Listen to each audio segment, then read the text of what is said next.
Sir, இன்னைக்கு நாம பேச போற டாபிக் வந்து 7.5 சனி. நவகிரகங்கள்ல 9 கிரகங்கள் இருக்கு. ஒவ்வொரு கிரகத்துக்கும் தனித்தனித்துவம் இருக்கு. அது எல்லாருக்குமே தெரியும். அப்படி இருக்கிறப்போ, சனி பகவான் அப்படின்னு எடுத்துக்கிட்டாலே எல்லாருக்கும் ஒரு பயம் இருக்கும். அவரோட 7.5 சனி, கண்டக சனி, பாதச்சனி இப்படி நெறைய அவரோட அம் என்ன சொல்லணும்னா, அவரோட ஆதிக்கங்கள் இருக்கு. இல்லைங்களா? 7.5 சனி அது பேசுறதுக்கு முன்னாடி, சனி பகவான் யாரு?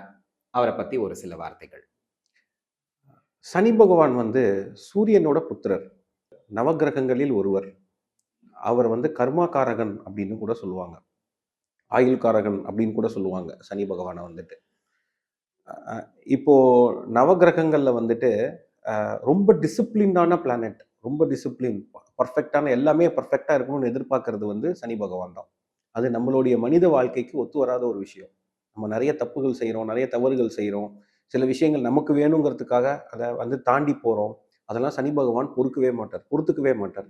அதாவது வேலை செஞ்சா கூட கூலி தானா வரணுமே தவிர, நீயா எதிர்பார்க்கக் கூடாது அப்படின்னு நினைக்கக்கூடியவர் தான் சனி பகவான். பெர்ஃபெக்ஷனிஸ்ட். பெர்ஃபெக்ஷனிஸ்ட். ஸோ நீங்க அந்த சம்பளத்த கூட கூலிய கூட நீங்க எதிர்பார்க்கக் கூடாது அப்படின்னு நினைக்கிறவர் தான் சனி பகவான்.